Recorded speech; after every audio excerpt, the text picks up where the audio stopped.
حدیث کے الفاظ ہے من صام رمضان، جس نے رمضان کا روزہ رکھ لیا، یہ لفظ بھی بتا رہا ہے کہ پورا روزہ رکھا، ثم پھر رمضان کے روزے مکمل کرنے کے بعد اس نے پھر اس کے پیچھے 6 روزے لگائے، تو گویا کہ اسے زندگی بھر کا روزہ رکھا، سال بھر کا روزہ رکھا، اور ہر سال اگر ایسا کرے گا تو زندگی بھر روزہ رکھنا ہوگا۔ کیوں؟ اس کی توضیح بتائی گئی حدیث میں، کیونکہ رمضان 10 مہینے کے برابر ہے، نیکی 1 سے 10 گنا بڑھائی جاتی ہے، کم سے کم 10 گنا بڑھائی جاتی ہے۔ تو رمضان حدیث میں آیا ہے کہ 10 مہینے کے برابر، اور 6 دن 60 دن کے برابر، یعنی 2 مہینے کے برابر۔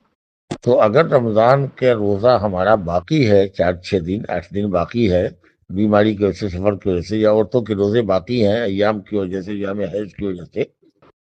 ظاہر ہے کہ وہ 10 مہینے نہیں ہو سکیں گے، پورے ہوئے نہیں۔ تو اس لیے من صام رمضان، جس نے رمضان کا روزہ رکھ لیا، اگر کسی شخص کے ذمے مان لیجیے کہ 5-10 روزے باقی ہیں، کیا وہ یہ کہے گا کہ میں نے رمضان کے روزے رکھ لیے؟ کہے گا رمضان میں میرے 5 روزے چھوٹ گئے بھائی، رمضان میں 10 روز میں بیمار رہا، میرے 10 روزے چھوٹ گئے، پھر رمضان کے روزے رکھے۔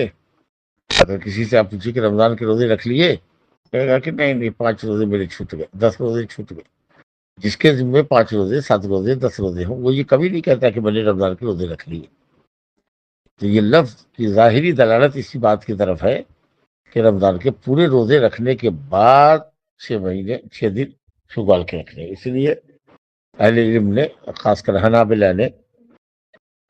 علامہ ابن باز رحمۃ اللہ علیہ، علامہ ابن عثیمین اور دوسرے جو علماء ہیں، وہ یہ کہتے ہیں کہ رمضان کے چھوٹے ہوئے روزوں کی قضا، واجب روزوں کی قضا نفل روزوں پر مقدم ہے، اس لیے پہلے رمضان کے چھوٹے ہوئے روزے رکھے جائیں، اس کے بعد شوال کے اندر 6 روزے رکھے جائیں گے، تو یہ فضیلت حاصل ہوگی،